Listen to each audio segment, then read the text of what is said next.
Bonjour à tous. Je suis très content d'être aujourd'hui à Meaux, donc je remercie Audrey Chex et toute l'équipe du musée de la Grande Guerre de m'avoir proposé de venir un peu parler de Verdun. Alors, pas parler forcément de Verdun directement, puisque vous allez voir, je vous propose une conférence sur le champ de bataille. Donc, on va très peu parler de la bataille, euh, mais le champ de bataille avant la bataille de Verdun. Parce qu'en fait, on connaît beaucoup le champ de bataille entre 1916 et aujourd'hui, son histoire mémorielle aussi.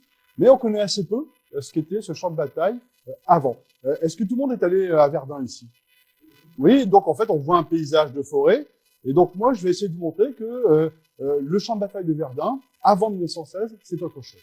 Donc, j'ai mis ici cette photo en introduction de ces cratères, ces trous d'obus, ces vestiges de tranchées et cette forêt qui recouvre ce territoire. Alors, on connaît tous Verdun parce que c'est la grande bataille qui dénote par l'intensité du feu de l'artillerie, la concentration massive d'hommes, l'accumulation de moyens.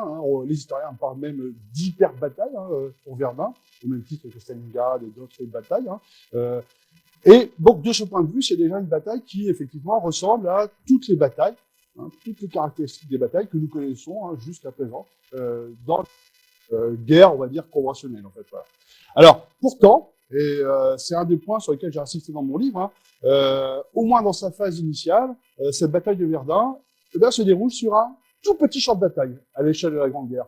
Quand on prend les champs de bataille de la Champagne, par exemple, on est sur un front parfois de 40-45 km de largeur. Là, dans sa phase initiale, donc à partir de février jusqu'à mars, jusqu'à l'extension de la rive gauche, le champ de bataille de Verdun est tout petit, une dizaine de kilomètres de large sur le front allemand, et puis en profondeur très peu, puisque la progression allemande au maximum sera de 10 000 mètres. Voilà. C'est très peu de choses. Donc, c'est un tout petit champ de bataille qui est à peine plus grand que le champ de bataille d'Austerlitz, ce qui est rare pendant la Grande Guerre. Alors, sur ce champ de bataille étroit, se joue l'une des batailles les plus emblématiques de la guerre de tranchées, une bataille immobile, et c'est ce que je montre aussi dans mon livre, en fait, c'est une bataille qui est pourtant constamment en mouvement.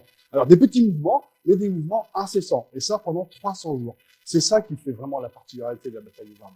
Alors, sur terre, l'infanterie attaque, défend, prend, reprend, déborde, se replie, et tout ça dans un immense dédale de cratères, de villages disparus, de vestiges de tranchées, de bois, de forts, d'abris, de redoutes, ce que l'on voit quand on va se balader aujourd'hui à Verdun. Dans le ciel, les pilotes, et ça on l'oublie toujours, mais les pilotes se livrent une guerre à 140 km/h en fait, pour le contrôle du ciel. Donc on est aussi dans le mouvement. Et puis l'arrière est constamment en ébullition. On connaît tous la voie sacrée. Donc c'est une bataille qui bouge sans cesse. Alors moi aujourd'hui, je vais vous parler de ce mouchoir de poche. C'est le sous-titre de mon livre, qui est un lieu unique, à ciel ouvert aujourd'hui, qui nous montre en fait ces combats qui ont opposé Français et Allemands en 1916. Aujourd'hui, c'est un champ de bataille qui n'est plus un champ de bataille, c'est un endroit qui se visite, qui est recouvert par la forêt, qui est parcouru par les visiteurs. Il y a des sentiers pédestres, il y a des gens qui font même des randonnées sans savoir ce qui s'est passé sur ce champ de bataille. C'est un endroit où quand même beaucoup viennent pour essayer de comprendre la bataille et aussi comprendre en fait un tout petit peu ce qui aujourd'hui nous étonne, même si autour de nous on entend un peu les bruits de canon, mais sur cette expérience combattante, cette question qui nous hante toujours, c'est-à-dire comment ces gens ont fait pour tenir dans cet enfer, mais dans l'enfer de la Champagne, de l'Artois, des Flandres, partout en fait. Voilà. Donc moi, je vais vous montrer comment la bataille a transformé ce paysage. Donc, une conférence où je vous propose de découvrir cet espace avant la bataille. Donc, je vous propose de suivre le guide en avant pour découvrir ce champ de bataille. Alors, une petite précision pour ceux qui ne connaissent pas forcément, mais on se repère, on est ici, en fait, ici à Verdun, dans cette zone du front, en fait. Là, c'est vraiment la bataille prise très large, avec ce saillant qui est formé autour de Verdun. Donc voilà, déjà à l'échelle du front de l'Ouest, là où on va se situer. Alors, toujours dans mon introduction, je voudrais en préambule citer un court extrait du témoignage d'un général qui est le général Passaga. Donc, on connaît, il a commandé la fameuse division, la Gauloise, qui est la 133e division d'infanterie, qui est engagée à Verdun à l'automne 1916. Et Passaga a écrit un peu ses souvenirs sur Verdun, et il offre une description, ce qui est rare, parce qu'en fait, on a très peu de descriptions d'un champ de bataille de la Grande Guerre dans son ensemble. Alors que là, Verdun, lui, il grimpe sur les hauteurs de Souville, et depuis Souville, il voit quasiment l'ensemble du champ de bataille. Et ce qui est intéressant chez Passaga, c'est qu'il nous donne sa vision du champ de bataille, alors qu'il a connu ce lieu avant la guerre, puisqu'il y a servi entre 1910, je crois, et 1914. Donc, il a vu ce paysage avant, et là, il revient à l'automne 1916, et il découvre cet endroit. Donc, je vais vous lire quelques extraits. Voilà ce qu'il écrit. Sur le quadrilatère, notamment, le fort de Douaumont, que j'avais vu profiler sur le ciel ses formes géométriques, n'était plus qu'une masse informe, bossuée, toute déchirée. Le petit ouvrage de Thiaumont était un amas de décombres. Entre ces ouvrages, je cherchais vainement une trace de la ferme de Thiaumont et de ses jolis bocteaux.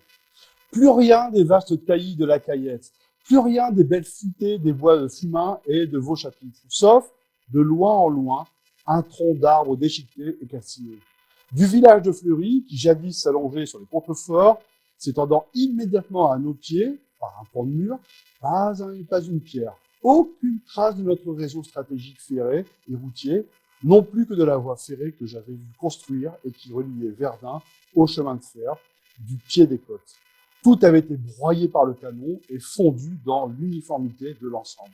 Donc Passaga arrive là sur ce lieu lunaire, ça ressemble un peu à ça, et en fait il ne reconnaît quasiment plus rien de cette belle nature qu'il a connue.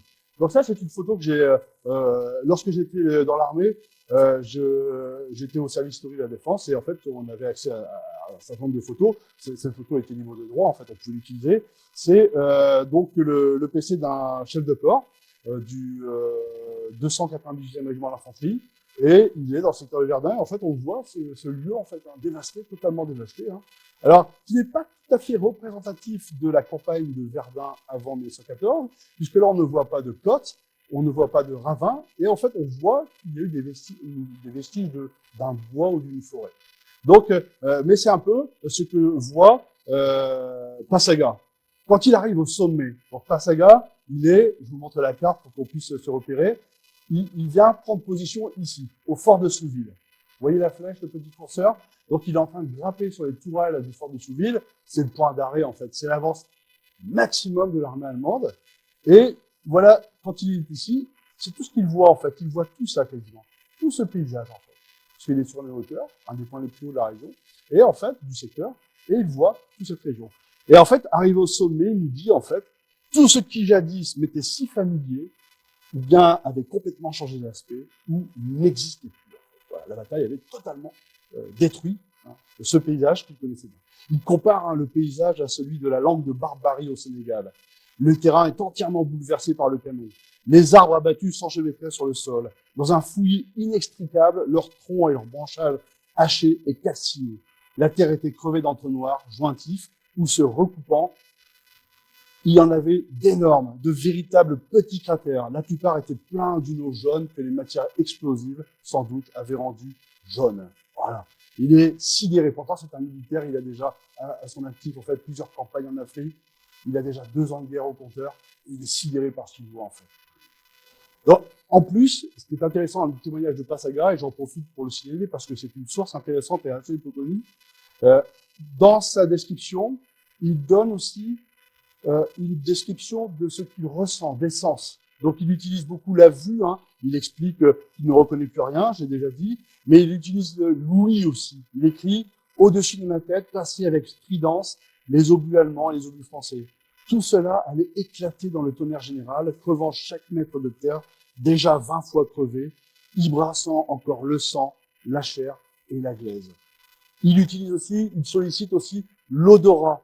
Il écrit « Autour de nous, enfin, montait une odeur fétide que nous avions déjà perçue en arrivant sur la hauteur. » Donc, le témoignage de Passaga est vraiment précieux parce que c'est un homme qui connaît la guerre, en fait, c'est un général, et puis aussi, il sollicite aussi les sens. Donc, on est emmené avec lui sur ce champ de bataille. Et il écrit pour conclure, et après je terminerai son préambule, « J'ai maintes fois parcouru nos lignes, me heurtant presque à chaque pas à des spectacles atroces, douloureux ou macabres. Je voudrais savoir évoquer ici toute l'horreur de ce champ de bataille. Donc Massaguin est quand même sidéré par ce qu'il voit. Pourtant, le champ de bataille de Verdun, c'est un champ de bataille comme les autres. On va voir ça après, un tout petit peu. C'est ça qui est aussi étonnant. Alors, pour commencer, eh bien, le champ de bataille avant Verdun, c'est quoi? Donc, on a un paysage. Voilà. Donc, on a Bar-le-Duc, Verdun ici. Donc, j'ai mis la carte et puis une extraction Google Maps pour pouvoir voir les massifs. Donc, on a un paysage qui est traversé par la vallée de la Meuse. Voilà. En plus, la vallée de la Meuse joue un rôle important sur le champ de bataille. Elle partage entre rive droite et rive gauche. Donc ça, on est dans l'acceptation la plus large.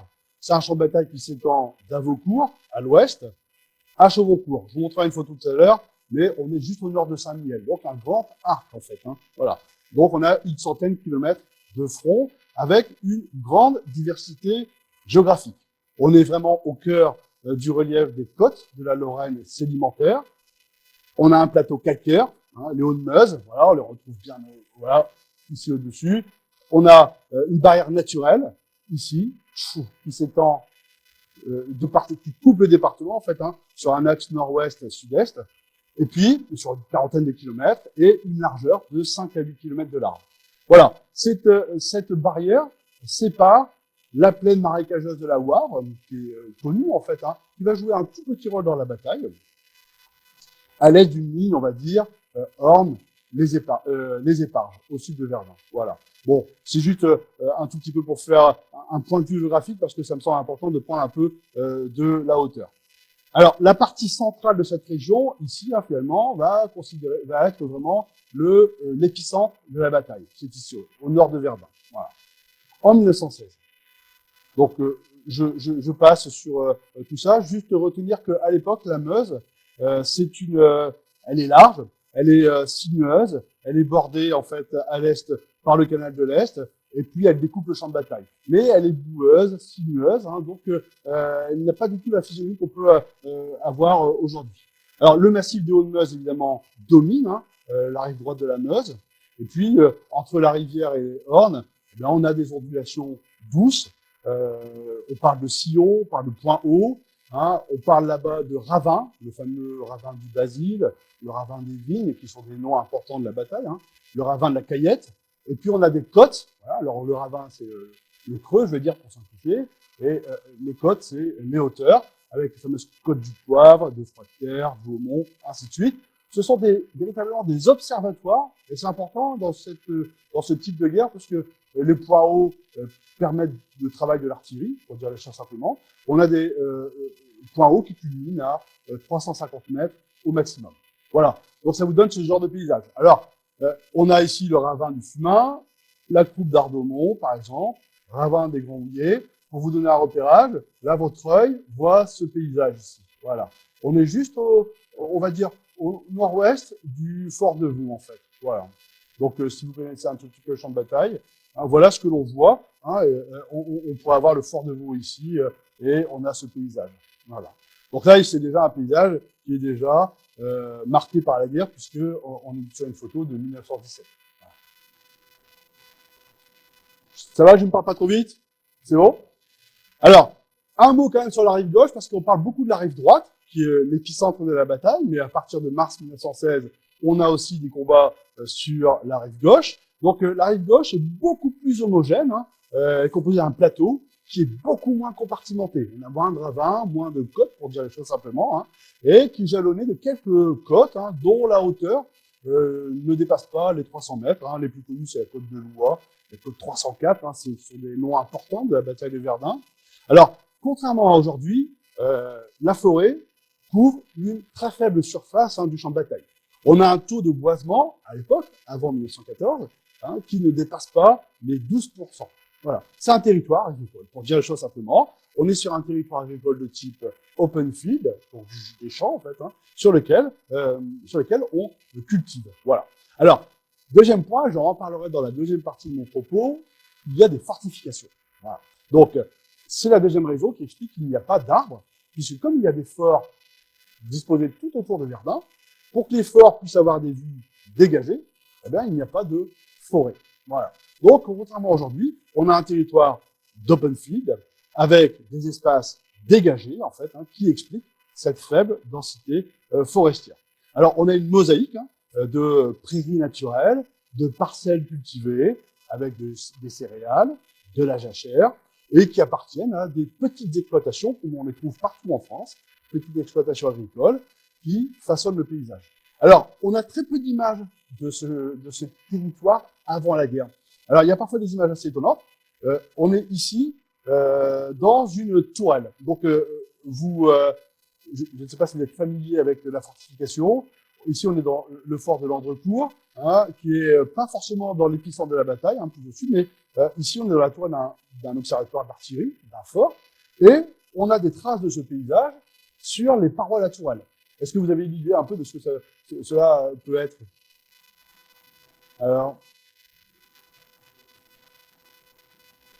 Alors, dans le fort, le paysage extérieur est peint dans la tourelle, qui permet aux artilleurs de se repérer, en fait. Donc, il y a encore des forts où on a encore ces peintures sur les tourelles. Donc, ici, les images sont extraites d'un livre, en fait, qui était consacré à la fortification. Une des photos vient d'un fort dans lequel je suis allé, parce qu'une partie de ces forts est interdite, en fait, encore. Le fort de Moulainville, notamment, on ne peut pas y aller, c'est un territoire, un terrain militaire. Mais on a, ici encore, notre vision de ce paysage, loin de ce paysage que nous connaissons aujourd'hui. Voilà. Avec ces petits villages, ici on a le village de Fleury, du Haumont, que vous connaissez, si vous êtes allé à Verdun, vous êtes allé vous balader dans les rues de ce village, mais ce village maintenant ressemble à ça, aujourd'hui. Voilà. Donc vous voyez, on a un espace qui est un espace de vie encore, et ça, avant 1914, mais je dirais même après 1914, au moins jusqu'à la fin de l'année 1915. Donc on a un habitat, comme on le voit, qui est un habitat groupé, qui est groupé le long d'une rue principale, sur les villages typiques qu'on peut retrouver dans cette région, avec à l'arrière des maisons des jardins, des vergers, et tout ça forme un ensemble typique, c'est l'ensemble typique des villages de Lorraine, voilà, avec ce bâti qu'on retrouve encore. Si on va un tout petit peu au nord de la ligne de front de 1916, on retrouve ces villages tels qu'ils étaient avant, si ce n'est que ceux qui étaient dans le secteur des combats, eux ont été entièrement rasés et détruits. Voilà. Donc, voilà un tout petit peu. Alors, c'est une région qui est démographiquement prospère. Il y a eu un fort exode rural dans les années qui ont précédé et qui se poursuit, mais ces campagnes restent très peuplées en 1914. Pourquoi? Parce que le développement du corps retranché de Verdun a créé l'activité. Et donc, la population a eu tendance à rester sur place parce qu'il y avait du travail, parce que l'armée proposait de l'activité. Donc, c'est une région qui a connu une sorte de nouveau dynamisme après 1871, et c'est un peu le deuxième point de mon propos, c'est-à-dire que on va parler des fortifications, parce que qui dit Verdun dit aussi fortification. Voilà.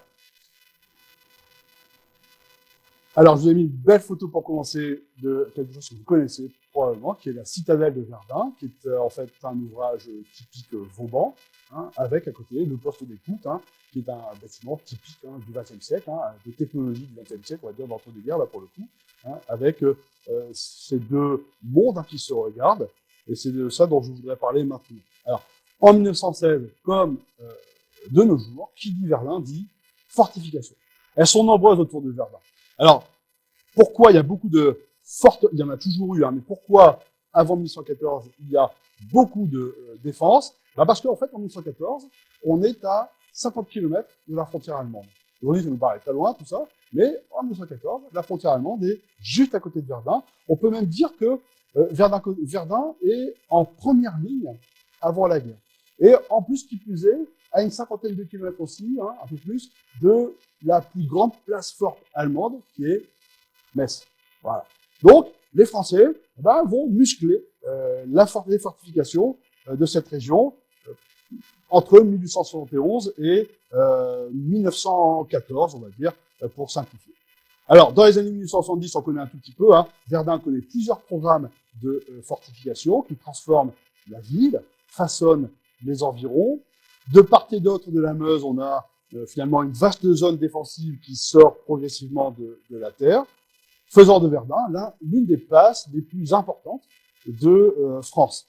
Elle s'intègre, cette place de Verdun, dans une défense cohérente, quoi qu'on en dise, qui comprend les places fortes de Toul, Épinal et Belfort. On a toujours tendance à critiquer, on critique beaucoup la ligne Maginot aujourd'hui, par exemple, pour la Seconde Guerre mondiale, hein, et pourtant, la ligne Maginot a une cohérence quand elle est construite. Voilà, dans la doctrine.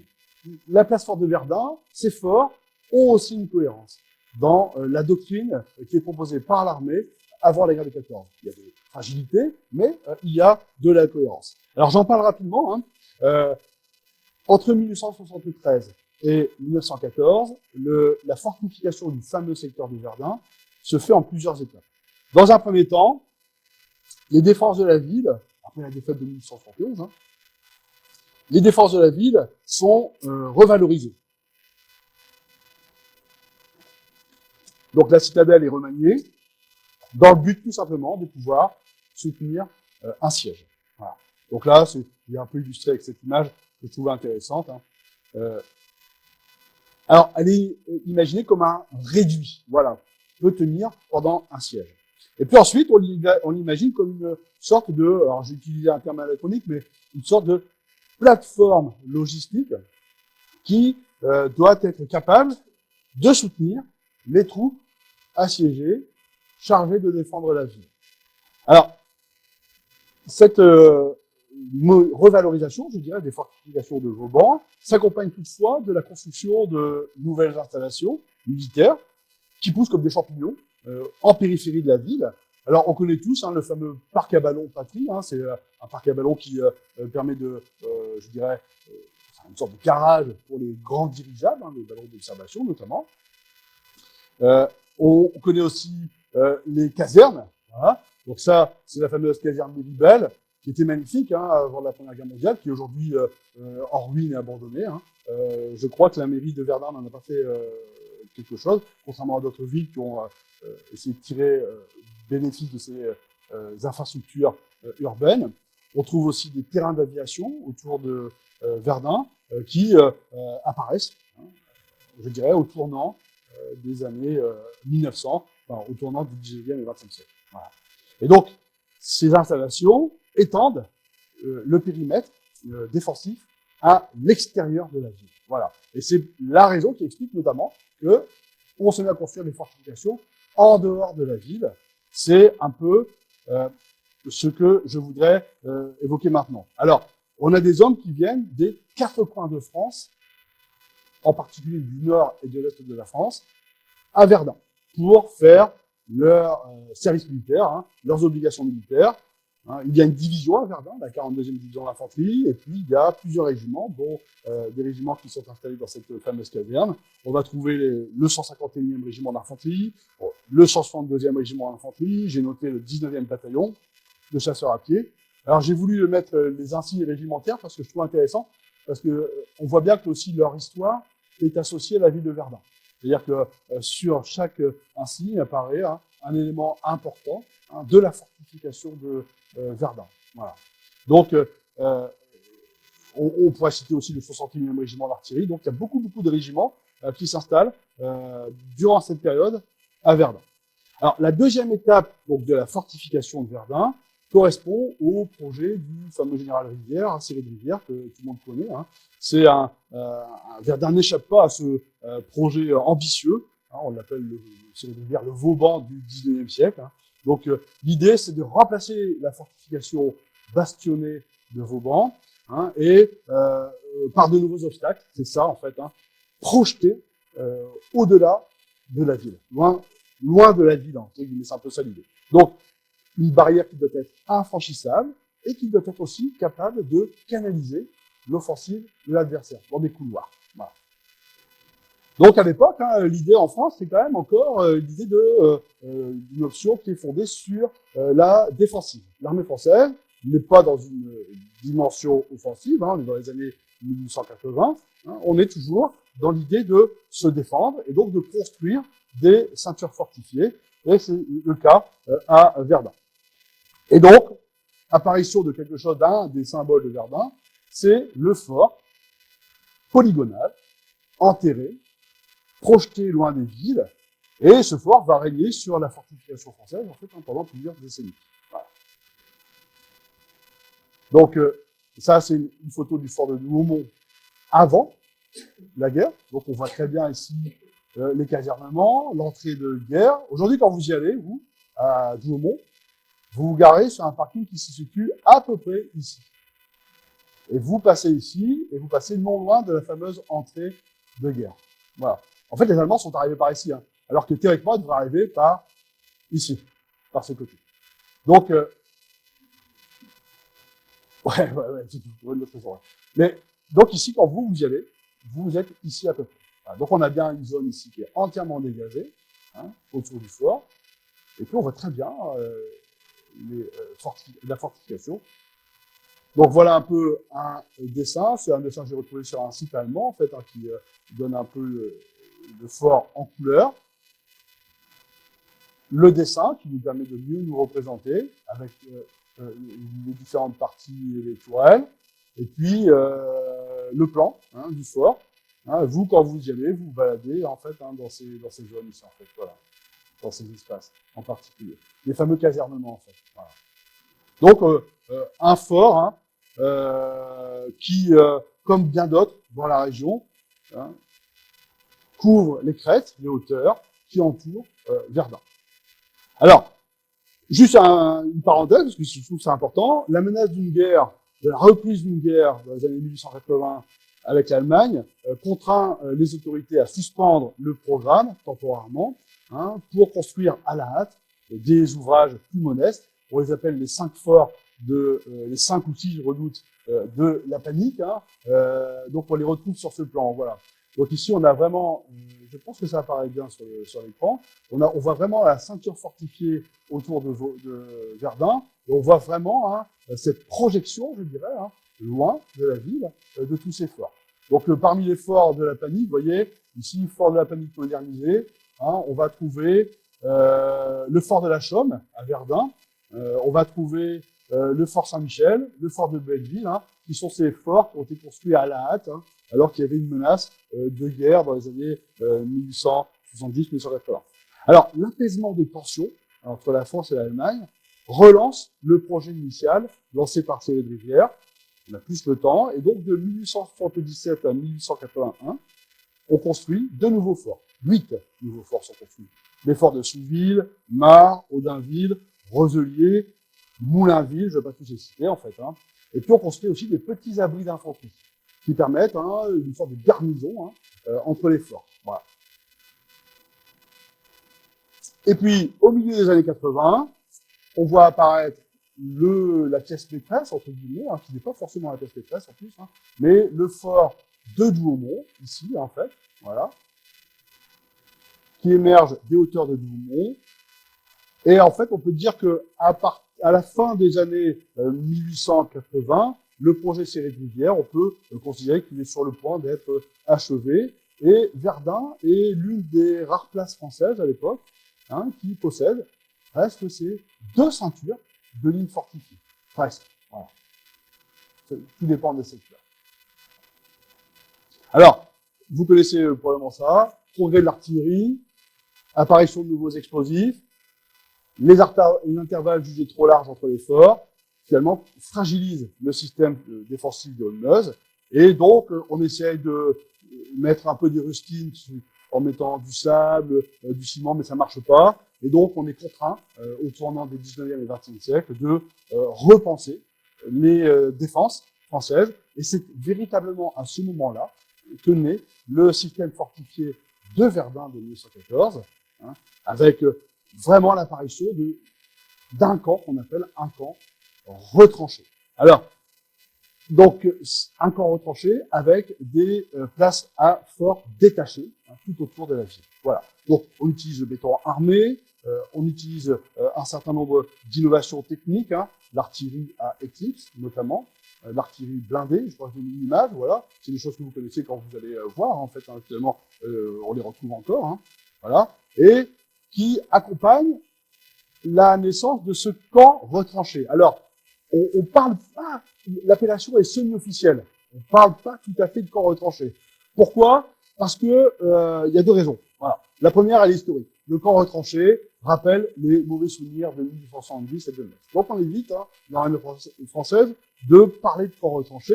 Et puis, il y a véritablement l'apparition de ces raisons doctrinales, c'est-à-dire que à partir des années 1890, on voit vraiment apparaître une période de réforme militaire dans l'armée et des réflexions doctrinales où progressivement la défensive cède la place à l'offensive. Donc, il n'est plus question dans une dimension, dans une armée qui est de plus en plus vouée à l'offensive, de parler de camps retranchés, d'avoir des fortifications.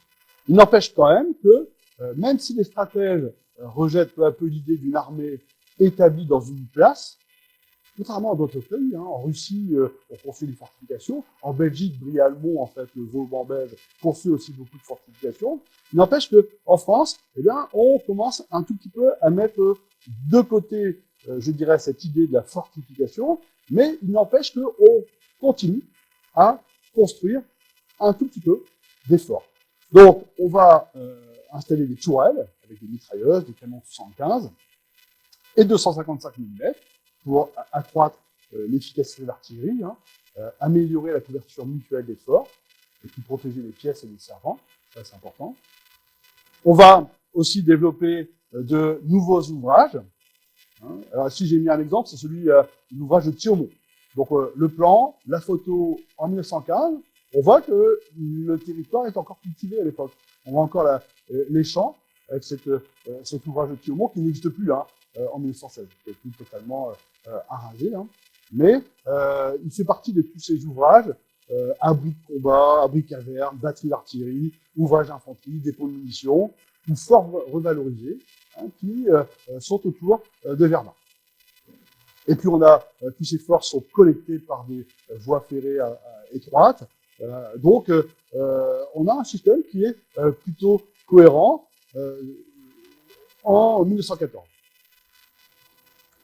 Alors, juste une petite parenthèse quand même, puisque en 1908, on a un nouveau programme de modernisation qui prévoit de construire de nouveaux forts, une dizaine de nouveaux forts, mais il n'y a plus d'argent. Et donc, comme il n'y a plus d'argent, eh bien, on n'en construit que deux qui sont importants, hein, le fort de la Falouse en 1916 et celui de Vachereauville, en fait, hein, en 1910. Ce sont les forts les plus modernes du champ de bataille. Alors, on voit qu'ils ont une forme très différente par rapport au fort de Douaumont, vous voyez. Hein, ici, on voit le plan, formes qui sont plus rectangulaires ou carrées, ça dépend, parce qu'on peut voir les choses, hein, qui sont beaucoup plus modernes, mais qui est plus puissant aussi en termes d'armement, de canons, d'artillerie. Mais il n'y a plus assez d'argent, donc les deux, ce sont les deux qui seront Vachereauville et la Falouse, les deux seuls exemplaires construits. Hein, après, on abandonne. Donc, à la veille de la guerre, bien qu'inachevé et imparfait, le camp retranché de Verdun constitue l'un des piliers d'une digue hein, qui s'étend jusqu'à Toul. Voilà. Alors, il y a plusieurs lignes de défense qui ceinturent la ville et qui sont projetées jusqu'à une quinzaine de kilomètres. Je vous les présente rapidement parce qu'en fait, ces lignes de défense, c'est un peu, je dirais, les fondations des défenses de Verdun en 1916. On regarde sur une carte, voilà. On les a à peu près ici, en fait. Voilà. Ça, c'est les défenses de 1916. Alors, on a entre 10 et 15 kilomètres de Verdun, du centre de Verdun. On a une ligne qu'on appelle une ligne de surveillance, d'ouvrage d'infanterie avancée, avec quelques batteries qui précèdent et éclairent les deux principales ceintures de fortification. Ensuite, vous avez ce qu'on appelle la ceinture extérieure, ou ligne principale, d'un périmètre de 45 km. Donc, on la retrouve à peu près ici, en fait, cette ligne. Même si, là, c'est des lignes de 1916. Hein. Certaines reprennent et d'autres sont créées en 1916. Hein. Mais en général, on a quasiment la même physionomie, en fait. Voilà. Et puis ensuite, vous avez une ligne intérieure, ou la fameuse ligne de soutien, qui est en fait un périmètre de 25 km. Donc, on se rapproche de la ville, plus près de la ville. Et puis ensuite, vous avez l'ancien bastionnet de Verdun, qui a été revalorisé, mais qui n'a aucune valeur. Voilà. Donc, tout ça est divisé en 3 secteurs, et on compte, à la veille de la Première Guerre mondiale, 11 forts modernes revalorisés à Verdun, 31 ouvrages, dont 17 modernes revalorisés, 120 batteries d'artillerie, une trentaine de dépôts, ce qui est énorme, une dizaine de magasins, et une quarantaine d'abris pour l'infanterie. Bon, les chiffres, finalement, sont pas importants, mais ils montrent quand même le poids hein, que tout ça représente dans l'armée. Le fort de Douaumont appartient à cette fameuse ceinture extérieure. C'est le fleuron du dispositif. Voilà. Mais, comme je vous disais tout à l'heure, le fort de Vachereauville est de loin le plus puissant. Hein. Il y a 2 tourelles de 155 et une de 75 mm. Donc, ce qui fait de lui, en fait, un outil puissant. Des régiments d'infanterie sont dédiés à la défense de ces forts. Donc, c'est les fameuses séries des 164e, 135e, 166e régiments d'infanterie qui sont créés à la veille de la guerre et qui sont spécialement affectés à la défense de ces forts. Il y a plus de soldats à Verdun que d'habitants en 1914. Il y a environ 65 000 hommes qui cantonnent autour et dans Verdun, dans ce qu'on appelle le camp retranché, et il y a environ, avant 1914, 800 pièces d'artillerie. Ce qui est beaucoup. Hein. Alors beaucoup sont vieilles, beaucoup sont des vieilles pièces, et puis des mitrailleuses, une centaine. Voilà. Et tous ces armements équipent principalement les forts. Donc en fait, on voit que c'est un ensemble qui est quand même assez puissant, même si il comporte quelques faiblesses. Voilà. C'est bon pour tout le monde? Alors j'aborde ma dernière partie, finalement, le camp retranché, et ce qui va devenir la région fortifiée de Verdun pendant la guerre, donc entre 1914 et février 1916. On va faire un tout petit peu de planification militaire.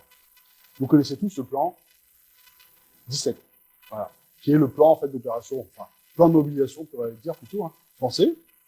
Alors, il est fondé sur des erreurs d'appréciation, notamment avec l'interdiction de pénétrer en Belgique, mais il n'empêche qu'il projette une offensive principale en Lorraine et une autre secondaire, pour simplifier, au nord de la ligne Verdun-Metz. Voilà. Donc on a un peu ici, dans le dispositif, Verdun, le camp retranché de Verdun, et ici jusqu'à la frontière sud, en fait, je veux dire, jusqu'à la Suisse quasiment, du dispositif français.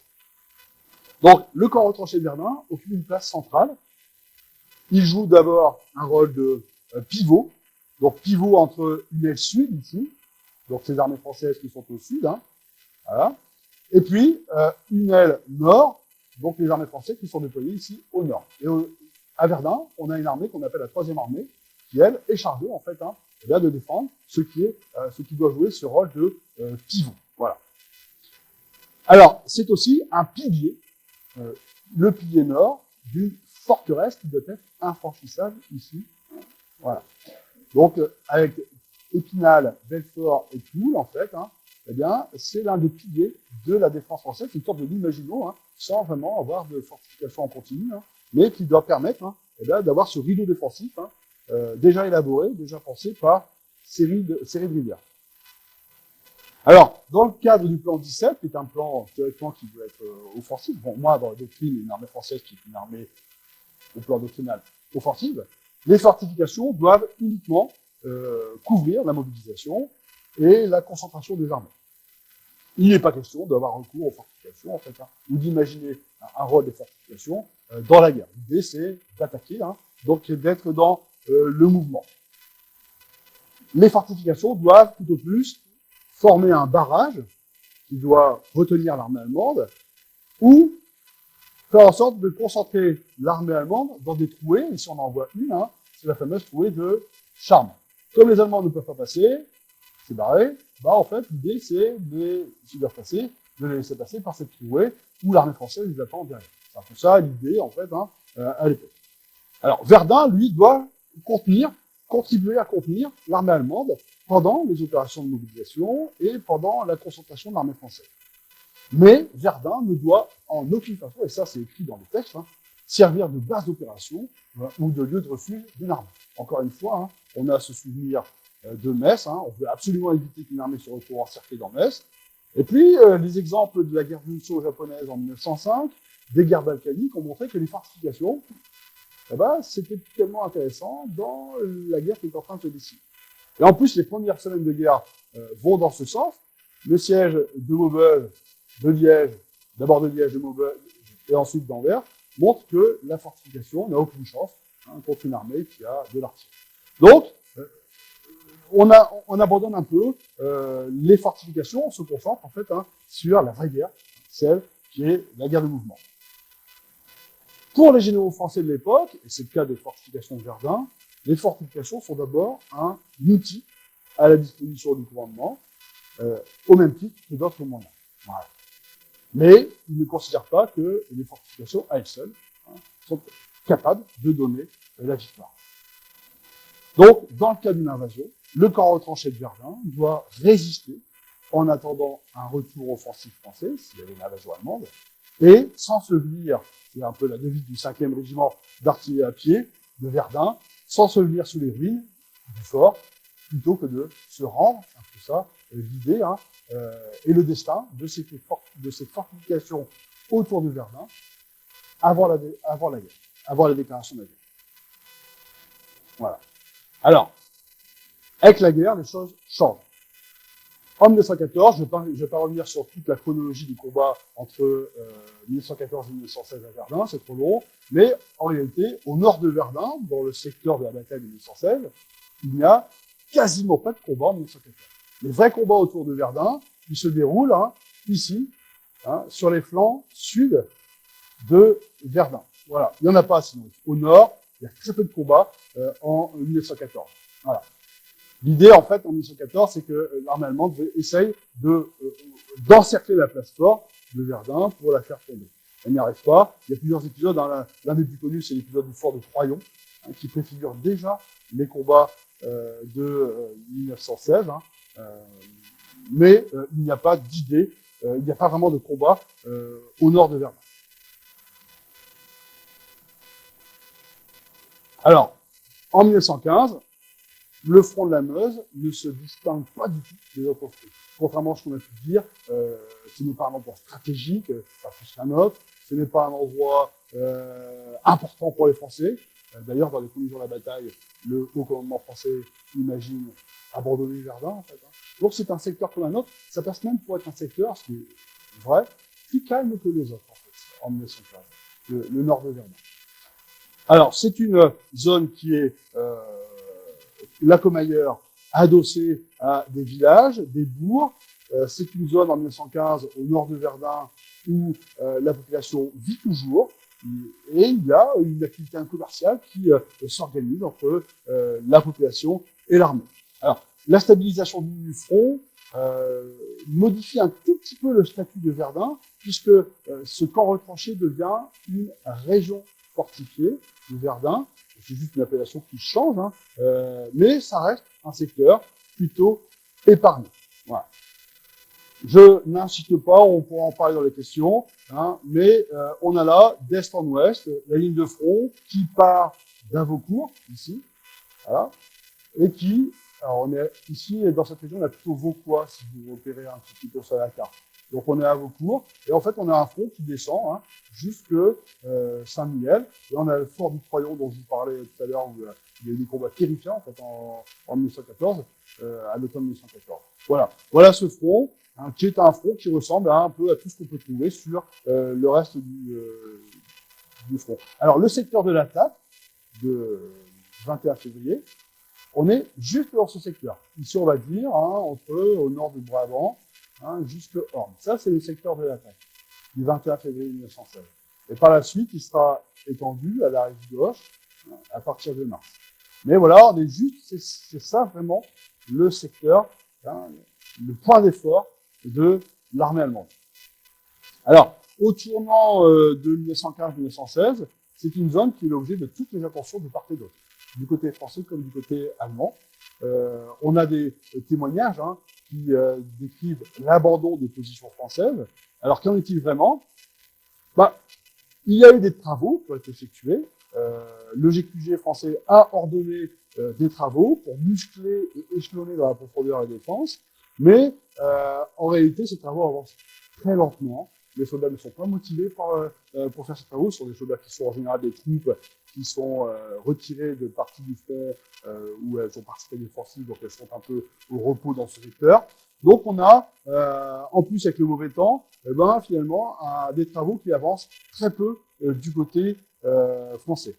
On va dire que à la veille de la bataille, voilà les positions que l'on retrouve ici, les quatre principales positions que l'on retrouve autour de Verdun. Bon, j'entre pas dans le détail, on en reparlera si vous voulez en fait, mais on va dire que la première position, c'est la position qui va prendre évidemment le plus boutoir du 21 février. C'est une position qui est très lâche, hein, avec des petits observatoires, des petites positions, hein, qui n'est pas vraiment une position construite très dure. Hein.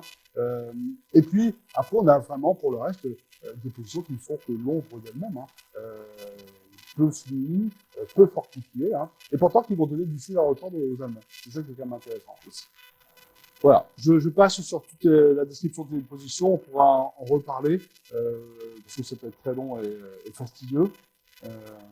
Voilà. Alors, juste pour dire qu'à la veille de l'offensive, hein, en janvier 1916, bon, Castelnau, qui croit à l'offensive, hein, contrairement à beaucoup d'officiers, y compris Joffre aux écusés, hein, fait une inspection et puis il leur donne, il relève les faiblesses des positions et ordonne des travaux. Donc, on va avoir des moyens supplémentaires qui sont affectés, des troupes qui vont se mettre réellement au travail. Donc, on peut dire qu'à la veille de l'offensive, des choses ont été faites. Mais c'est encore largement insuffisant.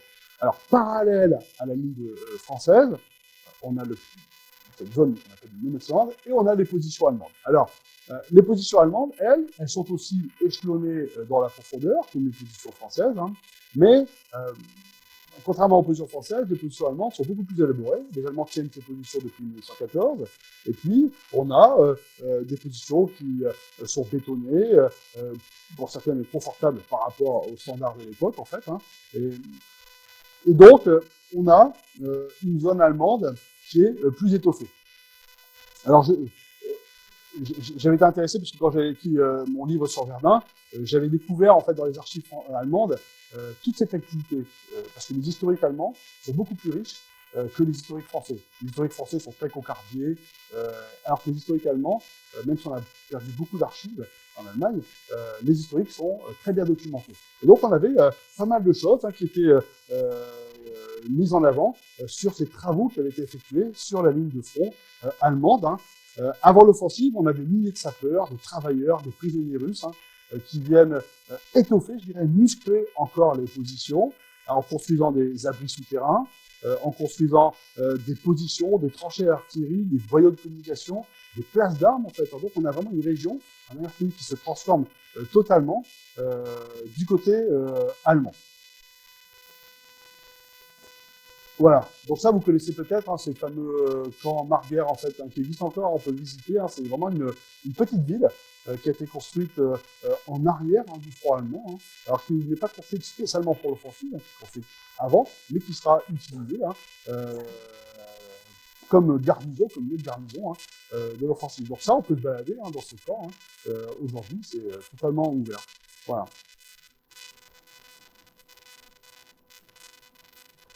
Voilà un peu, je dirais, pour ce paysage qui disparaît le 21 février 1916. Alors, je n'insiste pas, on va pouvoir peut-être en discuter après, hein. Il y a peut-être d'autres choses à évoquer, mais tout ce que je viens de vous montrer, là, ce paysage est totalement rasé le 21 février 1916. Et en fait, il ne réapparaîtra plus puisque la zone du champ de bataille, aujourd'hui, est une zone dédiée à la mémoire et au souvenir. Hein. Donc, il y a les fameux villages disparus, et puis il y a tous ces cratères que l'on peut encore voir, c'est des vestiges de tranchées.